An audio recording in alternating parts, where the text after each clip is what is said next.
자, 사도행전 5장 12절에서 18절 찾으셨으면 자리에서 함께 일어나서 말씀을 봉독하겠습니다. 제가 먼저 읽겠습니다. 사도들의 손을 통하여 민간에 표적과 기사가 많이 일어나매 믿는 사람이 다 마음을 같이하여 솔로몬 행각에 모이고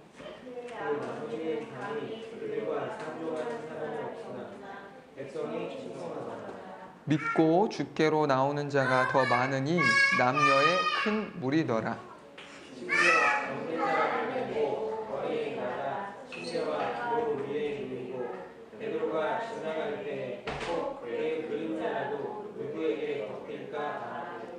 예루살렘 부근에 수많은 사람들도 모여 병든 사람과 더러운 귀신에게 괴로움을 받는 사람을 데리고 와서 다 나음을 얻으니라.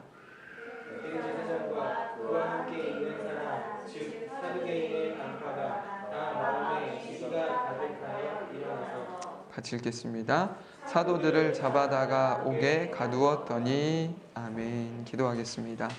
하나님 아버지 감사합니다. 오늘도 하나님의 측량할 수 없는 은혜로 함께 모여 예배할 수 있는 은혜 주시니 감사합니다.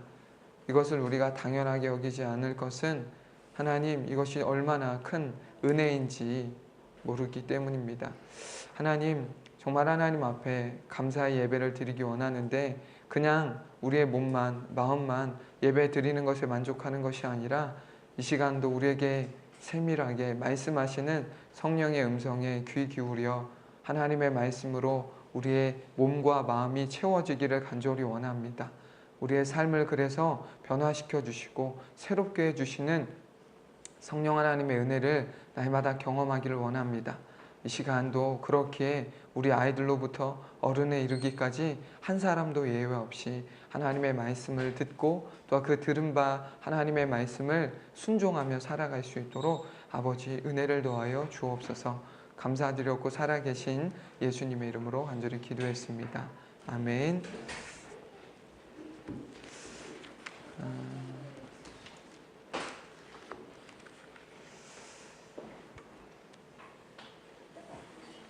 성령께서 사도들을 통해 많은 표적과 기사를 행하시자 예루살렘에 살고 있던 사람들뿐 아니라 그 소식을 듣게 된 예루살렘 주변의 여러 마을에서도 수많은 사람들이 병든 사람들과 귀신 들린 사람들을 사도들에게 데리고 왔습니다. 막 데리고 오는 거예요. 소문이 났으니까 사람들이 막 데리고 오는 거예요.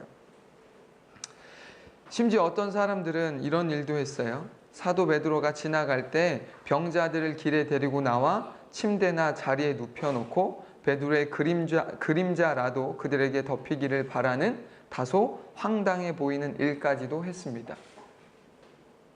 그러니까 침대나 요 위에 있는 사람을 그대로 데리고 왔다라고 하는 것은 뭐예요? 그 사람들이 자기 힘으로 걸을 수 없는 사람, 일어설 수 없는 사람, 움직일 수 없는 사람을 사람들이 이렇게 메어다가 데리고 온 거죠. 그리고는 사도 베드로가 지나가는 길에 눕혀놓은 거예요. 왜요?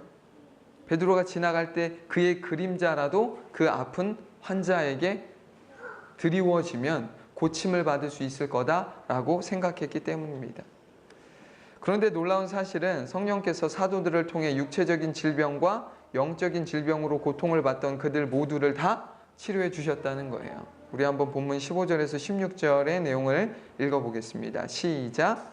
심지어 병든 사람을 메고 거리에 나가 침대와 요 위에 누이고 베드로가 지날 때 혹 그의 그림자라도 누구에게 덮일까 바라고 예루살렘 부근에 수많은 사람들도 모여 병든 사람과 더러운 귀신에게 괴로움을 받는 사람을 데리고 와서 다 나음을 얻으니라. 아멘. 사도 베드로가 지나가는 그 길에 아픈 사람을 데리고 왔는데 그 사람들도 어떻게 됐다는 거예요? 다 나음을 입었다라는 거예요. 그림자에 덮일 뿐이었는데 뭐 기도를 해준 것도 아니고 만수를 해준 것도 아닌데 그냥 그 그림자가 지나갔을 뿐인데 그 그림자에 덮여진 그 환자가 고침을 받았다, 나음을 입었다라고 성경은 말씀하고 있어요. 이렇게 사도들을 찾아온 모든 병자들이 하나같이 성령의 능력으로 다 나음을 입었습니다. 이것은 고침을 받은 당사자들 뿐만 아니라 모두가, 이 일을 보고 목격한 모두가 기뻐하고 축하할 일임에 틀림이 없어요. 그렇죠? 아픈 사람이, 죽을 병에 걸린 사람이 고침을 받았잖아요. 귀신 들린 사람이 귀신으로부터 해방되었잖아요. 그러면 당사자뿐 아니라 주변의 모든 사람들이 기뻐하고 축하해 주어야 할 일이에요. 그렇죠? 왜 축하하고 기뻐해야 되냐면, 치유의 기적은 단순히 병자들이 육적으로나 영적으로 고침을 받은 기적으로만 끝나는 것이 아니라 하나님께서 그들과 함께 하신다라는 분명한 증거이기 때문에 그렇습니다. 나는 건강해서 나는 고침받은 적이 없어, 그러니까 나는 별로 기쁠 게 없다라는 게 아니라 하나님께서 그들과 함께하고 계신다라고 하는 분명한 증거이기 때문에 내가 고침을 받은 당사자가 아닐지라도, 나와 관련이 없다 할지라도 그것을 목격하면 어떻게 되는 거예요? 기쁘고 즐겁고 감사한 일이 될 수밖에 없는 것이죠. 그러나 기뻐하기는커녕 오히려 이 일로 인해 몹시 불편해하며 악한 음모를 꾸민 사람들이 있었다고 성경은 말씀하고 있어요. 오늘 우리는 그들을 본문 17절에서 18절의 내용을 통해 확인할 수 있습니다. 한번 읽어볼게요. 시작. 대제사장과 그와 함께 있는 사람, 즉 사두개인의 당파가 다 마음에 시기가 가득하여 일어나서 사도들을 잡아다가 옥에 가두었더니. 아멘. 대제사장과 사두개인의 당파, 즉 당시 유대교의 최고 의사결정기구인 산헤드린 의회를 장악하고 있던 유대교 최고 지도자들은 사도들을 통해 수많은 사람들이 육적으로나 영적인 질병으로부터 고침을 받게 되자 이를 매우 못마땅하게 여겼습니다. 매우 불편하게 여겼어요. 그들은 감정적으로 사도들을 못마땅하게 여긴 것으로 끝나지 않고 그들이 가진 물리적인 힘, 즉 공권력을 이용해 죄 없는 사도들을 또다시 잡아다가 감옥에 가두었어요. 이전에도 감옥에 가두었는데 이번에 또 감옥에 가두었어요. 왜 그들은 하나님께서 함께 하신다는 분명한 표적과 기사를 보고도 함께 기뻐하거나 축하해 주지 않고 오히려 못마땅하게 여겼을까요? 지금 하나님이 이스라엘 백성과 함께 하신다라고 하는 것을 증명한 거잖아요. 그러면 왜 기뻐할 일임에도 불구하고 그들은 기뻐하지 않았냐는 거죠. 왜 기뻐하지 않았을까요? 왜 기뻐하지 않았을까? 아프지 않아서? 아프지 않아도 하나님 함께 하신다라는 증거를 보면 서로 다 기뻐할 수 있는 일이에요. 그렇죠? 오늘 본문은 우리에게 그 이유가 마음에 시기가 가득하여라고 구체적으로 언급하고 있어요. 그들이 기뻐하지 않고 축하하지 않았던 이유가 무엇이냐? 무엇이 마음에 가득했다고요? 시기가 마음에 가득했다. 시기심이. 그들이 죄 없는 사도들을 잡아다가 감옥에 가둔 것은 백성들의 인기와 칭찬, 존경을 독차지한 사도들을 뭐 했기 때문이라고요? 시기하고 질투했다라는 거예요. 본문에서 시기로 번역된 헬라어는 젤루라는 단어인데 이것은 끓이다, 뜨겁다라는 뜻의 제오에서 유래된 단어로 긍정적인 의미로 사용될 때는 열심을 뜻해요. 열심. 그러나 부정적인 의미로 사용될 때는 질투, 시기라는 의미로 사용돼요. 흥미롭게도요, 한 단어에 전혀 다른 두 가지 의미가 있어요. 여기서 우리가 주목해야 할 것은 여러분, 시기와 열심은 한 뿌리라는 거예요.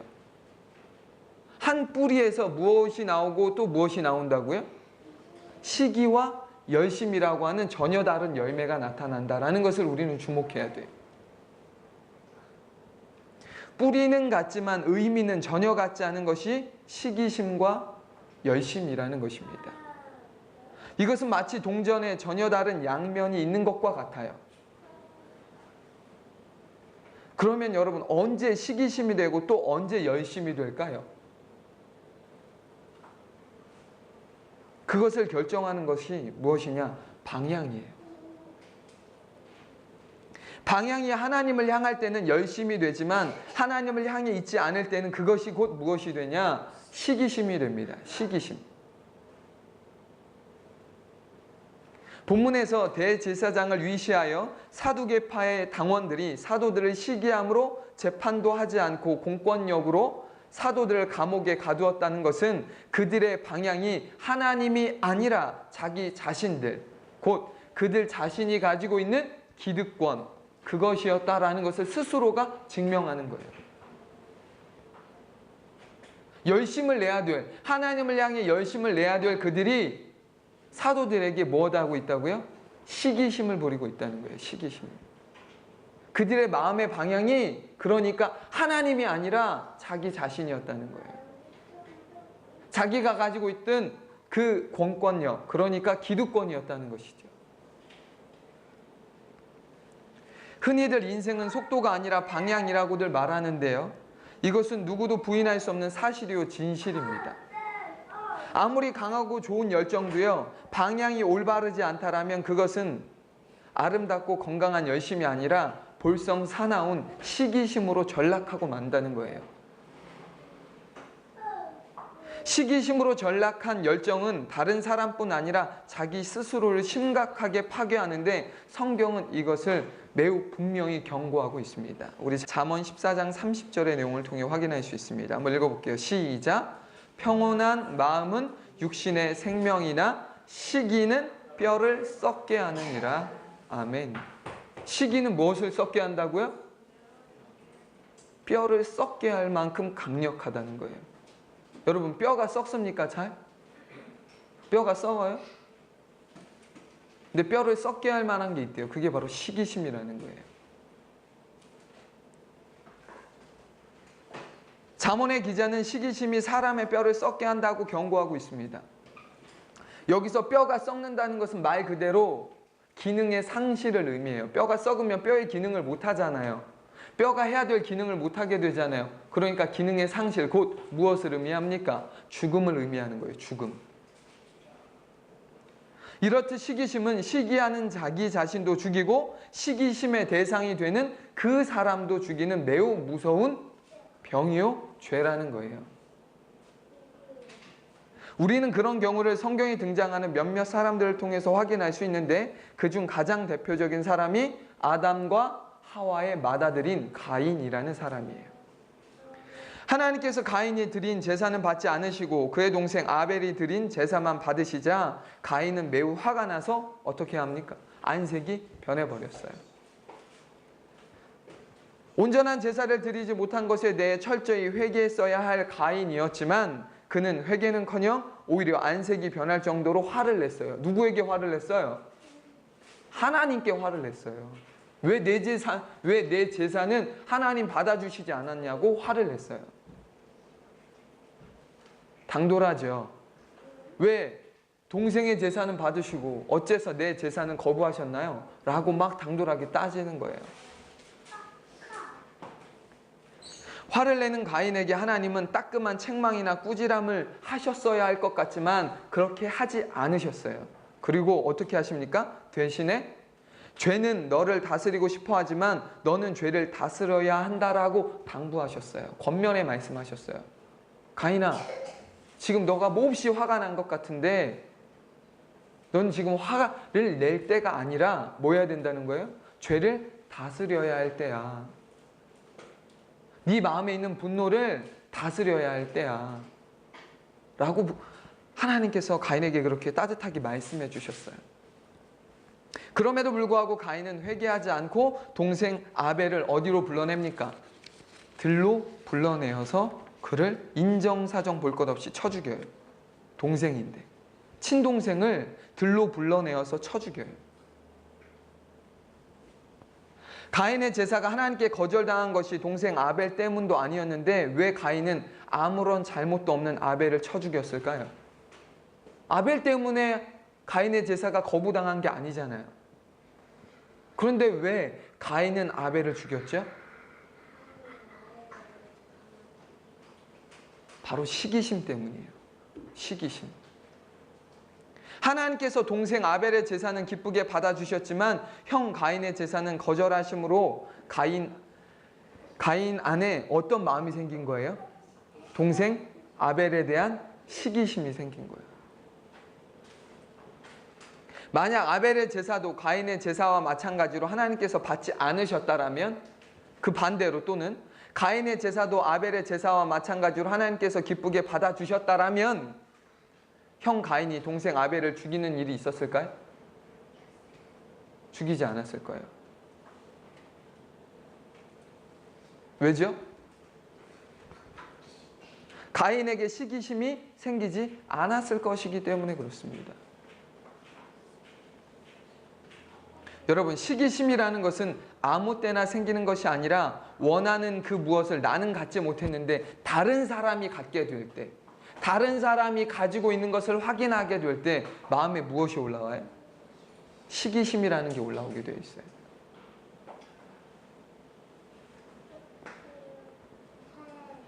가인은 자신이 원하는 것을 자신은 가지지 못했는데 동생만 가지게 되자 아벨을 시기한 것입니다. 아무런 잘못도 없는 아벨을 시기하는 거예요. 잘못은 자기가 했는데 억지스럽게도 동생 아벨을 시기하고 시기한 것으로 끝나지 않고 쳐 죽여버리는 거예요.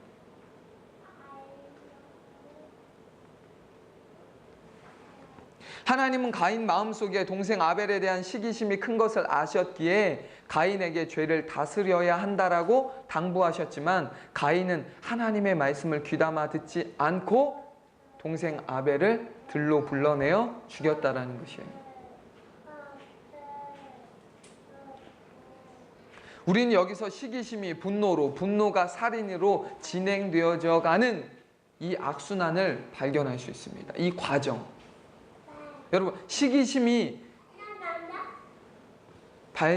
우리 안에서 발동하면 그냥 시기심으로 끝나지 않아요. 시기심은 곧 무엇으로 발전합니까? 분노. 분노는 또 무엇으로 발전해요? 살인. 물리적인 살인이 아닐지라도 마음으로 무엇하는 거예요? 수백 번 죽이는 거예요. 미워함으로. 꼭 우리가 누군가를 찔러 죽이거나 누군가를 해서만 살인하는 게 아니잖아요. 성경은. 내가 누군가와 간음을 꼭 육체적으로 해야만 간음하는 게 아니라고 예수님께서 말씀하신 것처럼 우리가 누군가를 꼭 물리적으로 죽이고 때려야만 살인하는 게 아니라 마음으로도 뭐 하는 거예요? 그렇게 품으면 살인하는 거 똑같은 거잖아요. 그러니까 이 시기심이라고 하는 것은 그냥 시기심으로 끝나는 게 아니라 시기심은 분노로, 분노는 곧 살인으로 발전한다는 거예요. 무섭게.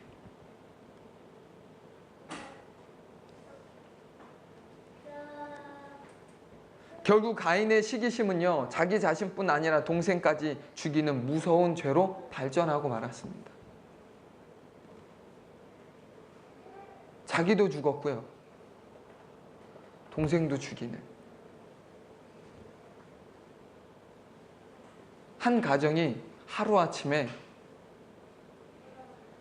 정말 심각하게 망가져버리는 비극적인 일을 겪게 되어진 거죠. 그 일이 무엇 때문에 생겼다고요? 시기심이요.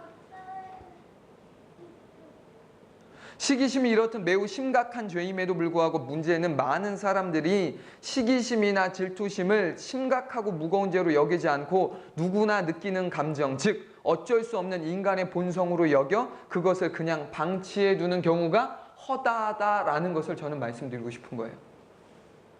시기심을 느껴요. 질투심을 느낍니다. 그런데 이렇게 말해요. 어쩔 수 없어. 그거는 어쩔 수 없이 느끼는 인간의 감정이에요. 라고 말한다는 거예요. 시기심이 얼마나 무서운 죄인지 알게 되면 방치할 수 없고 절대 방치하려고 하지 않을 거예요. 시기심을 방치한다는 것은 그것이 얼마나 무서운 죄인지를 모르기에 방치해 두는 것입니다. 정말 혹자들의 말처럼 여러분, 시기심이라는 것이 모든 인간이 어쩔 수 없이 느끼게 되는 그런 감정일까요? 사람들은 감정이라고 말해요. 세상 사람들은. 근데 정말 그것이 어쩔 수 없이 인간이 느끼게 되는 감정일까요?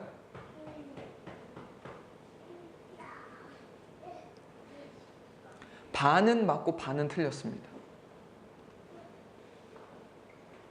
왜 반은 맞고 반은 틀렸다라고 제가 말하냐면, 시기심이 죄인의 본성이라는 측면에서 모든 죄인이, 인간이 느끼는 이 시기심을 느끼는 것은 당연해요. 어쩔 수 없어요. 그런 측면에 있어서 반은 맞아요. 그러나 하나님의 전적인 은혜로 의롭다 하심을 받고 성령으로 충만한 사람에게는 시기심이 당연한 것도 아니고 어쩔 수 없는 것은 더욱더 아니에요. 이해가 되십니까? 구분되는 거예요. 죄인의 본성을 가진 인간은 시기심을 느끼는 게 당연해요. 그러나 하나님의 전적인 은혜로 의롭다 하심을 받고 성령의 충만한 은혜 가운데 거하는 사람은 시기심을 당연하게 느끼지도, 또 그것을 어쩔 수 없이 나에게 존재되어지는 것으로 여기지 않는다라는 사실입니다. 그렇기에 반은 틀렸다라고 말할 수 있는 거예요. 세상 사람들에게, 쉽게 말해요, 세상 사람들이 시기심을 느끼는 것은 당연해요. 그러나 하나님의 사람들에게 있어서 시기심을 느끼는 것은 당연하지 않다라는 것이 결론이에요.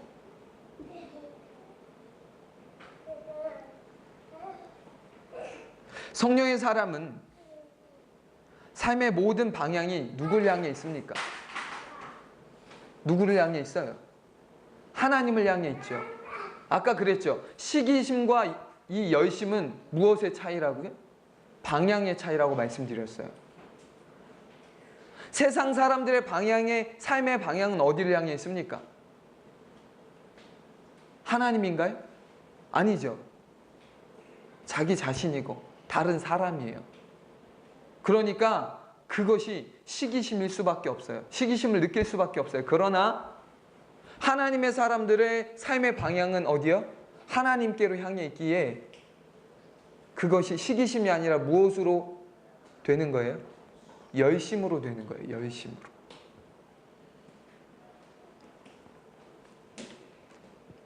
성령의 사람은 삶의 모든 방향이 하나님께로 향해 있기 때문에 무엇으로부터 자유하냐? 시기심으로부터 자유하게 되어집니다. 우리는 그것을 사도 바울의 고백을 통해 확인할 수 있어요. 빌립보서 1장 12절에서 18절까지의 말씀을 확인해 보겠습니다. 자, 한번 읽어볼까요? 시작! 형제들아, 내가 당한 일이 도리어 복음 전파의 진전이 된 줄을 너희가 알기를 원하노라.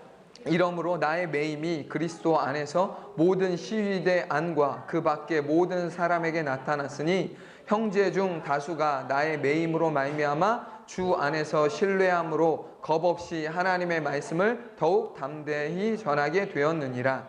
어떤 이들은 투기와 분쟁으로, 어떤 이들은 착한 뜻으로 그리스도를 전파하나니 이들은 내가 복음을 변증하기 위하여 세우심을 받은 줄 알고 사랑으로 하나 그들은 나의 매임에 괴로움을 더하게 할 줄로 생각하여 순수하지 못하게 다툼으로 그리스도를 전파하느니라.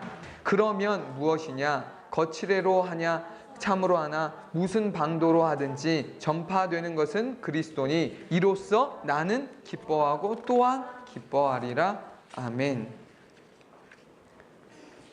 사도 바울은 예수 그리스도의 복음 때문에 AD 61년에서 63년까지 로마 감옥에 갇혀 있었습니다. 여러 번 감옥에 갇혔는데 지금 이때 감옥은 로마 감옥이에요. AD 61년에서 63년에 로마 감옥에 갇혀 있었는데 이 기간에 바울은 자신을 걱정하고 있는 빌립보 교회 성도들을 향해 편지를 써요. 그게 바로 빌립보서예요. 빌립보 성도들을, 자기를 걱정하고 있는 그들에게 편지를 막 쓰는 거예요. 그 편지의 내용을 보시면 방금 읽은 것처럼 바울은 자신이 감옥에 갇히게 된 것이 하나님의 복음을 전하는데 걸림돌이나 방해가 된 것이 아니라 무엇이라고 말하냐? 큰 도움이 오히려 되었다라고 고백해요. 자기가 감옥에 갇혔는 이것이 방해나 걸림돌이 아니라 오히려 큰 도움이 되었다는 거예요. 왜 큰 도움이 되었냐? 일반적인 상황에서는 쉽게 만날 수 없는 사람들을 만날 수 있었기 때문이라는 거예요. 어떤 사람들? 로마의 경비대원들, 또 로마의 귀족들을 어디서 만나요? 로마의 감옥에서 만날 수 있으니까. 내가 그들을 언제 만날 수 있겠냐? 지금 아니면 만날 수 없는데 내가 지금 그들을 만나서 복음을 전하고 있으니 이것이 얼마나 하나님의 복음을 전하는 데 있어서 얼마나 귀한 일이냐라고 고백하는 거죠. 중요한 사실은 여기서 복음을 전할 수 있는 기회가 되었다라고 말하면서 몇몇 사람들이 감옥에 갇힌 바울을 보고 덩달아 무엇하기 시작했다는 거예요? 복음을 막 전하기 시작했다는 거예요. 바울이 감옥에 갇힌 것을 보고 바울이 감옥에 갇혔는데 그럼 이제 누가 복음을 전해야 되겠어요? 우리가 전해야지 라고 하면서 어떻게 하는 거예요? 막 복음을 담대하게 전하는 거예요. 그렇게 선한 동기를 가지고 복음을 전하는 사람이 있는가 하면 또 어떤 사람도 있다고 바울이 말합니까? 개인적으로 바울을 시기하여 경쟁심을 가지고 바울이 없는 틈을 타서 교회 내에서 자신의 기득권을 확보하기 위하여 투기와 분쟁으로 복음을 전한 사람들도 있었다라고 바울이 지금 이야기하고 있어요. 복음을 전하긴 전하는데 어떤 동기로? 투기와 분쟁으로. 시기심과 경쟁심을 가지고 복음을 전했다는 거예요. 다행스러운 것은요, 참 다행스러운 것은 바울에 대한 시기심과 경쟁심으로 복음을 전한 그들 역시 엉뚱한 이단 사설을 설파한 것이 아니라 예수 그리스도의 복음을 온전히 증거했다라는 것은 굉장히 고무적인 일이죠. 그러나 여러분, 인간적으로만 한번 보자고요. 인간적으로 보면 바울은 투기와 분쟁으로 복음을 전하는 사람들로 인해 충분히 무엇을 느낄 수 있어요? 불편함과 불쾌함을 느낄 수 있는 상황이었잖아요. 아니, 지금 바울이 감옥에 갇혀 있다라면 무엇 해야 돼요? 바울을 위해서 기도해야 정상 아니에요? 그런데 바울을 위해 기도하는 그것이 아니라 잘됐다. 바울이 지금 없는 동안에 내가 뭐 해야 되는 거예요? 내가 교회에서의 기득권을 내가 차지해야지 라는 생각을 가지고 막 열심을 냈다는 거예요. 그렇기에 사도 바울 입장에서는 충분히 화가 나고 충분히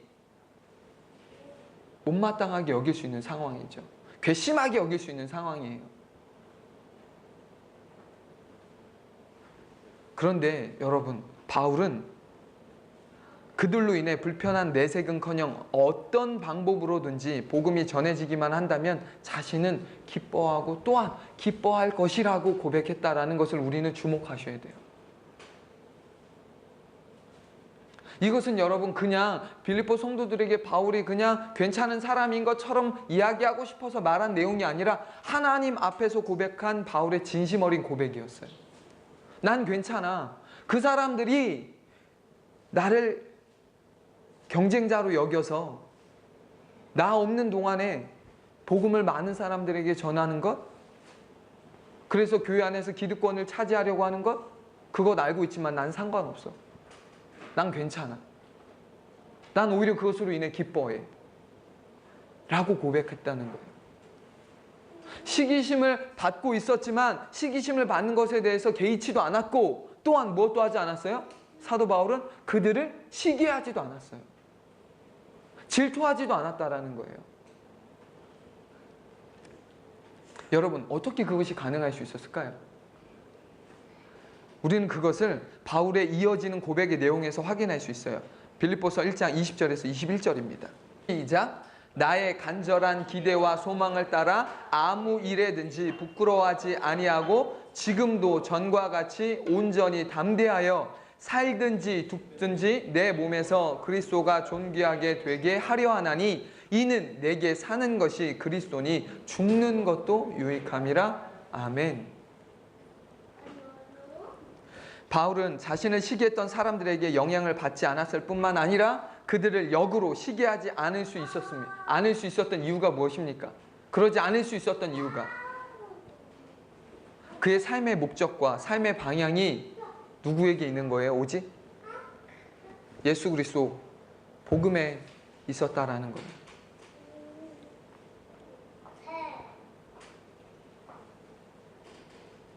여러분, 인간이기에 어쩔 수 없이 누군가를 시기하는 것이 아니다라고 하는 것을 우리는 여기서 사도 바울의 고백을 통해서도 확인할 수 있어요.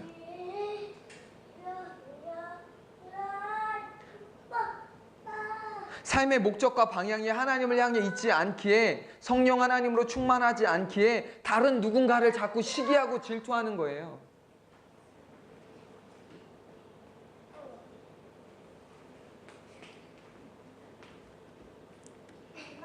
바울이 로마 교회 성도들에게 보낸 서신서를 보면 구원의 때가 가까이 왔음을 강조하는 대목에서 바울이 로마 교회 성도들에게 몇 가지를 강조하는데, 그 중에 시기하지 말아야 한다라는 내용이 포함되어 있다는 것을 우리는 로마서 13장 11절에서 14절의 내용을 통해서도 확인할 수 있어요. 우리 한번 또 볼까요? 계속해서 좀 볼게요. 자, 로마서 13장 11절에서 14절입니다. 자, 한번 읽어볼게요. 시작.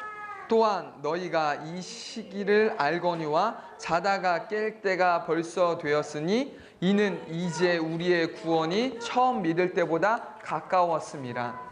밤이 깊고 낮이 가까웠으니 그러므로 우리가 어둠의 일을 벗고 빛의 갑옷을 입자. 낮에와 같이 단정히 행하고 방탕하거나 술 취하지 말며 음란하거나 호색하지 말며 다투거나 시기하지 말고 오직 주 예수 그리스도로 옷 입고 정욕을 위하여 육신의 일을 도모하지 말라.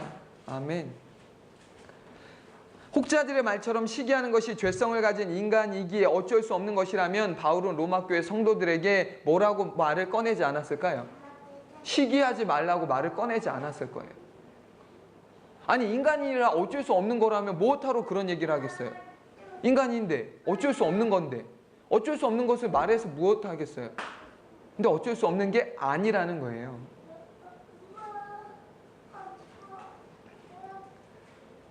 그렇기에 사도 바울은 로마 교회 성도들에게 시기하지 말아야 한다라고 말한 것입니다.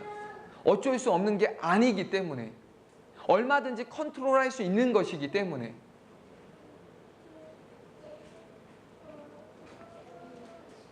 이것이 무엇을 의미합니까? 구원의 은혜를 모르는 사람, 여전히 죄의 그늘 아래 살아가는 사람에게는 시기하지 않는 것이 죄인의 본성이기에 도무지 불가능한 일이겠지만, 구원의 은혜를 받아 성령이 내주하시는 사람에게는 다른 누군가를 시기하지 않는 것이 충분히 가능한 일이다 라고 하는 것을 성경에 못 받고 있는 거예요. 지금 얼마든지 가능한 일이다, 그럴 수 있다라고 말하는 거예요. 그러니까 우리 안에 잘못된 엉터리 같은 변명을 하면 안 된다라는 거예요. 인간이기에, 연약한 인간이기에 시기하는 것은 어쩔 수 없다. 전혀 성경적이지 않습니다. 우리는 시기하지 않아야 한다는 바울의 강력한 요구를 갈라디아서 6장 25절에서 26절에서도 확인할 수 있는데 제가 읽어드릴게요. 만일 우리가 성령으로 살면 또한 성령으로 행할지니 헛된 영광을 구하여 서로 노엽게 하거나 서로 투기하지 말지니라. 아멘. 바울은 갈라디아 교회 성도들에게도 서로 투기, 즉 시기하지 말아야 한다고 강조했어요. 로마 교회 성도들에게도 얘기했고 갈라디아 교회 성도들에게도 똑같은 얘기를 하는 거예요. 투기하지 말라, 시기하지 말라. 바울이 믿음의 성도들에게 시기하지 말아야 한다고 강조한 이유를 뒤집어서 여러분 생각해 보자고요. 시기하지 말아야 된다고 계속 강조한 이유를 우리가 좀 뒤집어서 생각해 보자고요. 왜 그걸 자꾸 강조할까요? 그들이 시기했기 때문이에요. 성령의 사람, 하나님의 구원을 받은 사람이 되었음에도 불구하고 그들이 어떤 삶을 살았습니까? 시기하는 삶을 살았다는 거예요. 누군가를 자꾸 시기하고 질투하는 삶을 살았다는 거죠. 그러니까 사도 바울이 성령의 그 감동 가운데 무엇을 강력하게 요구하는 거예요? 너희는 시기하지 말아야 돼 라고 강력하게 요구하는 거죠. 시기하면 안 돼. 질투하면 안 돼. 그러지 마.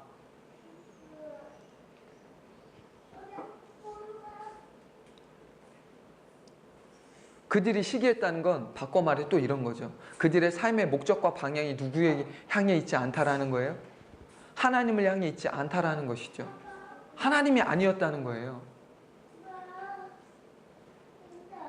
여러분, 이것이 비단 갈라디아 교회 성도들과 로마 교회 성도들에게만 해당되는 이야기입니까? 시기하지 말라, 질투하지 말라, 투기하지 말라 라고 하는 이 내용이 그들만 들어야 될 이야기입니까?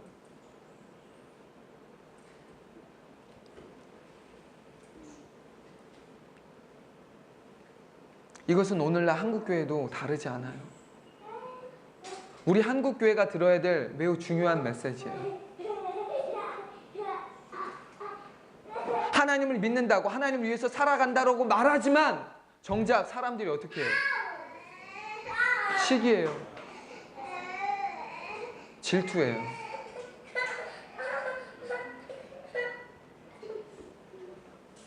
사람이 사람을 시기하는 것은 너무 흔한 일이에요. 세상 사람들만 시기하는 것이 아니라 하나님을 믿는 사람들이 하나님을 믿는 사람을 시기합니다. 교회 안에서도 시기해요. 성도가 성도를 시기해요. 내가 갖지 못한 것을 다른 사람이 가진 것을 보면 시기합니다. 나에게 없는 것이 저 사람에게 있으면 시기합니다.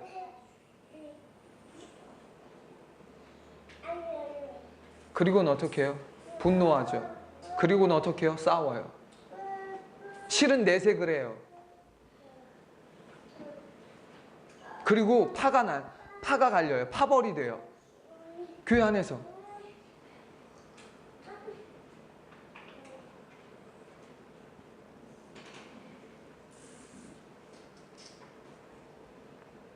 사람이 사람을 시기하는 것은 너무 흔한 일이에요, 지금. 그러니까 사람들이 이거 어쩔 수 없는 거야 라고 이렇게 치부해 버리는 거고, 우리가 경각심을 가져야 될 건 뭐냐? 교회가 교회를 시기하는 시대를 우리가 살아가고 있다는 것입니다. 누가 누구를 시기한다고요? 교회가 교회를 시기하는 시대를 우리는 살아가고 있어요. 지역의 교회가 하나일 때는 시기할 게 없어요. 그러나 오늘 한국교회를 보세요. 이 검단 지역만 해도요, 100여 개의 교회가 있어요. 닭집보다 많은 게 교회예요.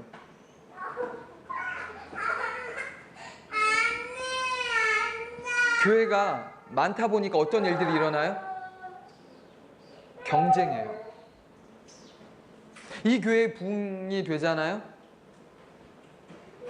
뭐 지난주 말씀드렸지만 부흥은 좀 달리 이야기해야겠지만 그냥 부흥이라고 표현하자면 A라는 교회가 부흥하면 B 교회는 어떻게 돼요? 축하해 줍니까? 기뻐합니까? 아니요. 시기하고 질투해요. 어떻게든지 그 교회를 깎아내리려고 하죠.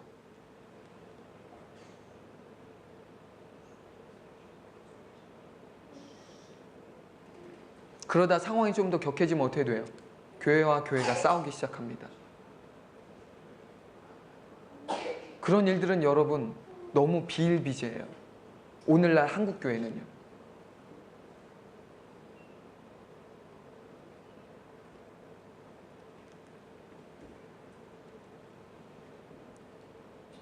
성도가 성도를 시기하고 교회가 교회를 시기하는 이 안타까운 상황.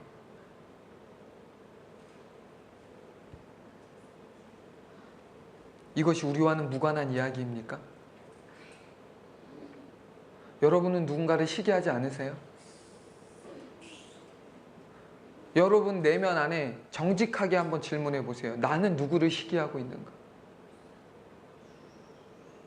여러분 시기의 대상이 없으세요? 아벨과 같은 사람이 없습니까? 여러분에게? 사울은 시기의 대상이 다윗이었죠. 여러분에게 다윗과 같은 사람이 없습니까? 그 사람이 잘못한 게 없는데 그냥 그 사람을 보면 마음이 언짢고 불편해요. 그냥 싫어요.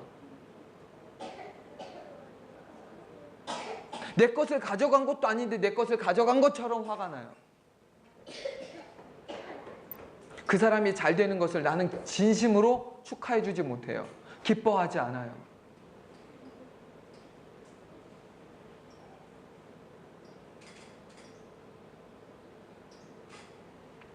오늘 본문에서 대제사장과 사두개인 당파가 사도들을 그냥 붙잡아서 감옥에 가두었다라는 내용으로만 보시면 안 된다는 거예요. 그런 한심한 짓거리를 누구도 하고 있어요. 우리도 하고 있어요. 만약 저와 여러분에게 그런 힘이 있다라면 우리 역시도 그와 같은 일을 하게 되어진다는 것이죠. 가인이 아벨을 쳐 죽였듯 사울이 다윗을 죽이려고 그렇게 혈안이 되어 있었던 것처럼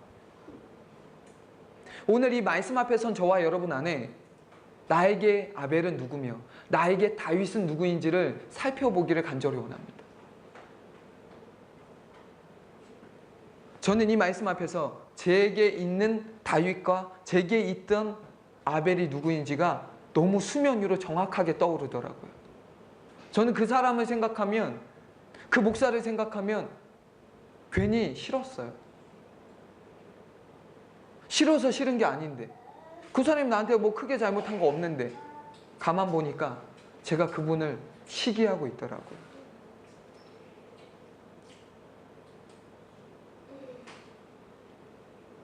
제가 트레이너잖아요.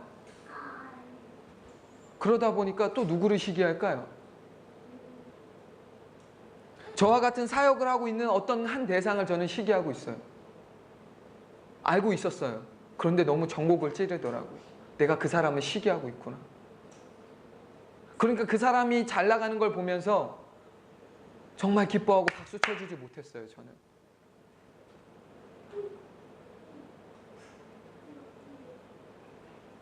속으론 내가 저 자리에 가 있어야 되는데 라고 생각했어요.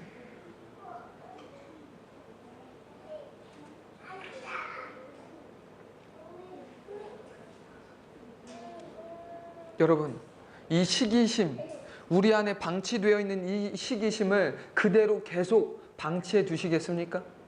그것은 자기도 죽고 남도 죽이는 일이에요.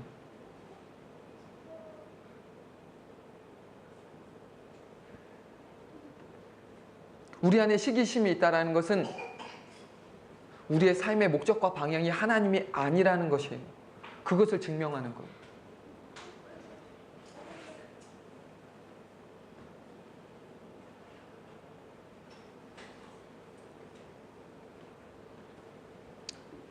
그렇게 시기하고 질투하는 것이죠. 말씀을 맺으려고 합니다. 여러분, 하나님을 믿는 사람에게 있어서 시기와 질투는 정상이 아니에요. 어쩔 수 없는 건 더욱 아니에요. 그런데 문제는 그것을 방치하면 안 된다는 거죠.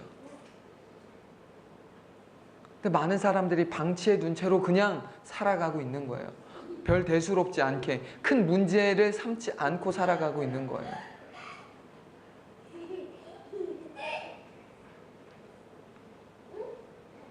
삶의 목적과 방향이 하나님을 향해 있기만 하면 다른 누군가에 대한 시기심이 아니라 하나님을 위한 열심을 내는 아름답고 건강한 삶을 살 수 있습니다. 바라기는 저와 여러분 안에 시기심이 아니라 하나님에 대한 아름답고 건강한 열심으로 우리의 삶이 새로워지기를 예수님 이름으로 축원합니다. 시기심으로 언제까지나 그렇게 나도 남도 괴로운 삶을 사시겠어요?